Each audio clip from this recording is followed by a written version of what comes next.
নমস্কার দর্শক বন্ধুরা, আই লাভ মৌসুমি কিচেনে তোমাদের সবাইকে স্বাগত। তো আজকে তোমাদের কাছে নিয়ে চলেছি পুরোপুরি নিরামিষ একটা অসাধারণ রেসিপি। তোমরা যদি এখন আমার চ্যানেলটাকে সাবস্ক্রাইব না করে থাকো তাহলে তাড়াতাড়ি সাবস্ক্রাইব করে দাও, পাশে থাকা বেল আইকনটা প্রেস করে দাও। যখনই আমি নতুন নতুন ভিডিও ছাড়বো সবার ফার্স্ট তোমাদের কাছে পৌঁছে যাবে। তো প্রথমে আমি কড়াই নিয়ে নিয়েছি, তো তার মধ্যে দিয়েছি সর্ষের তেল 1 চামচ। তো তেলটা গরম হয়ে গেছে, দিয়ে দিয়েছি 5 ফোড়ন। 5 ফোড়নটাকে আমি হালকা করে একটুখানি ভেজে নেবো। জাস্ট হালকা করে ভেজে নিচ্ছি একটা স্মেল আসার জন্য। এর ভিতরে দিয়ে দিচ্ছি 1 চামচের মতন আদা বাটা। আদা বাটাটা দিয়ে আমি একটুখানি হালকা করে ভেজে নেব। জাস্ট হালকা করে আদাটা দিয়ে আমি ভেজে নিলাম। এবার এর ভিতরে দিয়ে দেব কুচানো কাঁচা লঙ্কা। তো কাঁচা লঙ্কাটা দিয়ে দিয়েছি, দিয়ে আদার সাথে এটাকেও আমি 2 মিনিটের মতন ভেজে নিচ্ছি। তো আদা আর কাঁচা লঙ্কাটা হালকা করে ভাজা হয়ে গেছে। এবার এর ভিতরে দিয়ে দিচ্ছি টমেটো কুচি। টমেটো কুচি দিয়েও আমি 2 থেকে 3 মিনিট মতো রান্না করব। তো টমেটোটা তাড়াতাড়ি গলে যাবে, এই কারণে দিয়ে দিচ্ছি 1/2 চামচ লবণ। এবার আমি টমেটোটাকে খুব ভালো করে ভাজতে থাকবো। লবণটা দিলে কি হয়, খুব তাড়াতাড়ি টমেটো গলে যায়। তো টমেটোটা আমি দিয়ে হালকা করে ভেজে নিচ্ছি। হালকা করে ভাজা হয়ে গেছে। এবার বেঁধে দিয়েছি মশলা, জিরে গুঁড়ো 1/2 চামচ, ধনিয়া গুঁড়ো 1/2 চামচ, দিয়ে দিচ্ছি হলুদের গুঁড়ো 1/2 চামচ, আর 1/2 চামচ দিয়ে দেব সবজি মশলা, দিয়ে দিচ্ছি লঙ্কার গুঁড়ো। এবার দিয়ে দিচ্ছি সবজি মশলা 1/2 চামচ, আর দিয়ে দিচ্ছি গরম মশলা 1/2 চামচ। তো সব মশলাগুলো দিয়ে দিয়েছি। এবার ভিতরে দিয়ে দিচ্ছি জল, 2 থেকে 3 চামচের মতন জল দিয়ে মশলাটাকে খুব ভালো করে কষিয়ে নেব। মশলাটা খুব ভালো করে কষাতে হবে যাতে মশলা থেকে কোনো কাঁচা স্মেল না বেরোয়। তো এইভাবে করে মশলাটা খুব ভালো করে আমি কষিয়ে নিচ্ছি। তো মশলাটা আমার কষানো হয়ে গেছে। দেখো মশলাটা দিয়ে তেল ছেড়ে দিয়েছে। তো তখনই বুঝবে মশলাটা কষানো হয়ে গেছে। এবার এর ভিতরে দিয়ে দিচ্ছি 2টো বয়েল করা আলু। তো 2টো বয়েল করা আলু এভাবে আমি ভেঙে দিয়ে দিচ্ছি। আলুটাকে দিয়ে মশলার সাথে খুব ভালো করে মিশিয়ে নিচ্ছি। 2 থেকে 3 মিনিটের মতন আমি এইভাবে আলুটাকে মিক্স করে আমি রান্না করে নিচ্ছি সব মশলার সাথে। দেখো আলুটা আধা ভাঙা করে দিয়েছি, একটু দানা দানা থাকবে। তো এটা থাকলে কি হয় রেসিপিটাতে খেতে ভালো লাগে। তো আলুটা আমার খুব ভালো মেশানো হয়ে গেছে পুরো মশলার সাথে। এবার এর ভিতরে দিয়ে দিচ্ছি আমি, এবার এর মধ্যে খোয়া ক্ষীর দিয়ে দেব। তো খোয়া ক্ষীরটা আমি নিয়ে নিয়েছি। এবার খোয়া ক্ষীরটা এইভাবে গ্রেট করে দিয়ে দিচ্ছি। এইভাবে করে পুরো খোয়া ক্ষীরটাকে আমি গ্রেট করে দিয়ে দিলাম। খোয়া ক্ষীরটা দিয়ে আলুর সাথে খুব ভালো করে মিশিয়ে নেব, যাতে পুরো আলুর সাথে খোয়া ক্ষীরটা খুব ভালো করে মিক্স হয়ে যায়। এইভাবে করে আমি খুব ভালো করে মিক্স করে দিচ্ছি আলুর সাথে খোয়া ক্ষীরটা। আর এরকম নিরামিষ তরকারিতে একটু ভাবে খোয়া ক্ষীর পনির দিয়ে করবে, এটা এর স্বাদ দ্বিগুণ বেড়ে যায়। একবার বানিয়ে বাড়িতে খেয়ে কমেন্ট করে জানাবে বন্ধুরা তোমাদের কেমন লাগছো। এই রেসিপিটা একবার খেয়ে কমেন্ট করে জানাবে তোমাদের কেমন লাগলো। এবার এর ভিতরে দিয়ে দিচ্ছি পনির। পনিরটাকেও সেমভাবে আমি এইভাবে করে গ্রেট করে দিচ্ছি। এইভাবে করে গ্রেট করে পনিরটাকেও দিয়ে দিচ্ছি। এবার পনির, আলু আর খোয়া ক্ষীর সবগুলোকে একসাথে খুব ভালো করে মিক্স করে নিচ্ছি। তো পনিরটাকে আলুর সাথে খুব ভালো করে মিশিয়ে দিচ্ছি।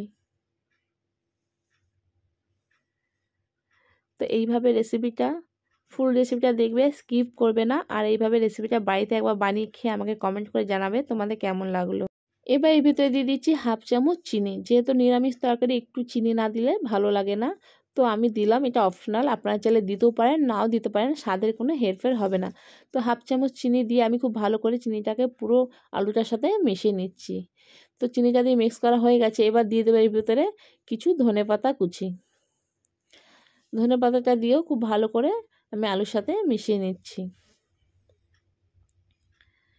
তো এইভাবে করে ধনেপাতাটা দিয়ে আলুর সাথে খুব ভালো করে মিক্স করা হয়েছে। তো এই আলুর ডোটা কমপ্লিট হয়ে গেছে। এটাকে আমি সাইডে রেখে দিলাম। এদিকে থালায় একটা জল নিয়েছি আর নিয়ে নিয়েছি পাঁপড়। তো আমার কাছে মশলা পাঁপড় ছিল, প্লেন পাঁপড় থাকলে আরও বেশি ভালো হয়। তো পাঁপড়টাকে এইভাবে করে খুব ভালো করে ধুয়ে নিচ্ছি।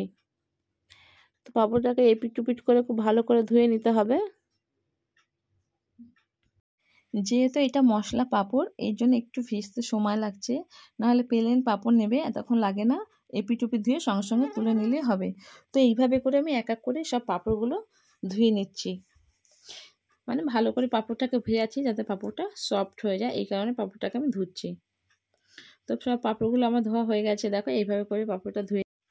এবার এই মাঝখানে, এবার পাঁপড়ের মাঝখানে আমি যেই ডোটাকে তৈরি করে রেখেছিলাম, ওটাকে আলুর ডোটাকে তৈরি করে রেখেছিলাম ওটাকে আমি দিয়ে দিচ্ছি। দিয়ে এইভাবে করে ঠিক আমি দেখো সেম এইভাবে করেই প্যাকটা করে নিতে হবে। তো আমি এইভাবে করে ঠিক এপুট ওপিট করে ভালো করে মুড়ে নিচ্ছি যাতে এটা খুলে না যায়, এটাকে আমি ভাজতে হবে। তো এইভাবে করেই সবগুলোকে আমি বানিয়ে নিচ্ছি। তো দেখো একটা বানিয়ে নিয়েছি, এইভাবে করে আমি সবগুলো বানিয়ে নিচ্ছি। তো দেখো এইভাবে করে আমি সবগুলো আমার বানানো হয়ে গেছে। এবার এদিকে কি করব, আমি একটা কড়াই গরম বসিয়ে দিয়েছি, তাতে দিয়ে দিচ্ছি পরিমাণ মতন সর্ষের তেল। তো আমি পুরো রান্নাটি সর্ষের তেলে করছি, তো তোমরা যে যে তেল খাও সেই তেলে রান্নাটা করতে পারো। তো এইভাবে করে এক এক করে আমি সব পাঁপড়গুলো এর ভিতরে দিয়ে দিচ্ছি। তো আমি বেশি দেবো না, দুটো দুটো করে দিয়ে ভেজে নেবো, না হলে কি হবে ভেঙে যেতে পারে। তো এক পিঠ আমার ভাজা হয়ে গেছে, এইভাবে উল্টে পাল্টে পাঁপড়টা আমি ভেজে নিচ্ছি। তো এক পিঠ ভাজা হয়ে গেছে, আমি উল্টে দিয়েছি, সেই পিঠটাকেও আমি ভালো করে ভেজে নিচ্ছি। তো এইভাবে করে পাঁপড়টাকে আমি ভেজে নিয়েছি। তো পাঁপড়টা আমার ভাজা হয়ে গেছে, এবার এটাকে আমি নাবিয়ে নেব। তো এইভাবে করে সব পাঁপড়গুলো ভেজে নিয়েছি, দেখো প্রত্যেকটা পাঁপড় ভাজা হয়ে গেছে। এবার গ্রেভি তৈরি করার জন্য আমি মশলা রেডি করে নিয়েছি। দিয়ে দিচ্ছি ধনিয়া গুঁড়ো 1 চামচ, জিরে গুঁড়ো 1 চামচ, হলুদ দিয়ে দিলাম 1/2 চামচের মতো, সবজি মশলা দিয়ে দিচ্ছি 1/2 চামচের মতো, দিয়ে দেবো অল্প পরিমাণে জল। জলটা দিয়ে ব্যাটারটাকে খুব ভালো করে মিশিয়ে আমি তো এবার কী করছি, ওই কড়াইয়ের ভিতরে দিয়ে দিচ্ছি পরিমাণ মতো সর্ষের তেল। তেলটা একটু গরম করে নিয়ে দিয়ে দিচ্ছি একটা তেজপাতা, একটা শুকনো লঙ্কা, দিয়ে দিচ্ছি গোটা জিরে। তো এই গোটা মশলাগুলোকে আমি একটু হালকা করে ভেজে নিচ্ছি। হালকা করে ভেজে নিলে কী হবে, এগুলো থেকে একটা খুব ভালো একটা স্মেল বেরোবে। তো হালকা করে মশলাগুলো সব গোটা মশলাগুলো আমি ভেজে নিচ্ছি। এবার কি করব, যেই মশলাটাকে আমি আগে থাকতে ভিজিয়ে রেখেছিলাম ওই মশলাটা দিয়ে দিচ্ছি। তো মশলাটা দিয়ে 2 মিনিট একটু নেড়ে নিচ্ছি।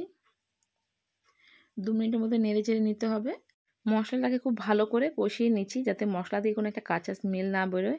আর মশলাটা ততক্ষণ কষাবে যতক্ষণ না মশলা গা দিয়ে তেল ছাড়ছে, ততক্ষণ বুঝতে পারে মশলাটা কষানো হয়ে গেছে। এদিকে আমি বেটে রেখেছিলাম কাজু, পোস্ত সব কিছু একসাথে মিক্স করে রেখেছিলাম, ওটাকে এবার দিয়ে দিচ্ছি। কাজু পোস্তটাকে বেটে রেখেছিলাম ওটাকে দিয়ে দিয়েছি, ওটা বোলটাকে ধুয়ে দিয়ে দিয়েছি। এইবার এই মশলাটাকে আমাকে মিডিয়াম টু লো ফ্লেমে কষাতে হবে। কি হয়, কাজু কড়াইতে লেগে যায়, তো এটাকে অনবরত নাড়তে হবে আর কষাতে হবে যাতে কড়াই গায়ে না লেগে যায়। দেখো অনবরত নেড়ে মশলাটা খুব ভালো করে আমি কষিয়ে নিয়েছি। এইভাবে করে মশলাটাকে মশলাটা খুব ভালো করে কষিয়ে ভেজে নিয়েছি আমি। তো মশলা থেকে কোনো কাঁচা স্মেল না বেরোয়। এবার এর ভিতরে দিয়ে দিচ্ছি জল, পরিমাণ মতন জল দিয়ে দিচ্ছি। তো জলটা দিয়ে খুব ভালো করে মশলার সাথে আমি ভালো করে মিশিয়ে দিচ্ছি।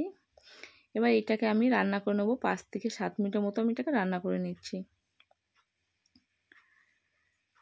এই রেসিপিটা এতটাই টেস্টি খেতে, নিরামিষ দিনে এইভাবে একটা রেসিপি বানিয়ে খাও, অসাধারণ খেতে। যেহেতু একটু নিরামিষ তরকারি, আমি 1/2 চামচ চিনি দিলাম, এটা অপশনাল, আপনারা চাইলে দিতেও পারেন নাও দিতে পারেন, স্বাদের কোনো হেরফের হয় না। এবার এর ভিতরে দিয়ে দেবো আমি খোয়া ক্ষীর। খোয়া ক্ষীরটাকে আমি এইভাবে করে গ্রেট করে দিয়ে দিচ্ছি। একবার এইভাবে রেসিপিটা বাড়িতে বানিয়ে খেয়ে দেখবেন, এটা যে এতটা টেস্টি খেতে হয়, আপনারা যদি বাড়িতে না বানিয়ে খান এটা বুঝতে পারবেন না এতটাই খেতে।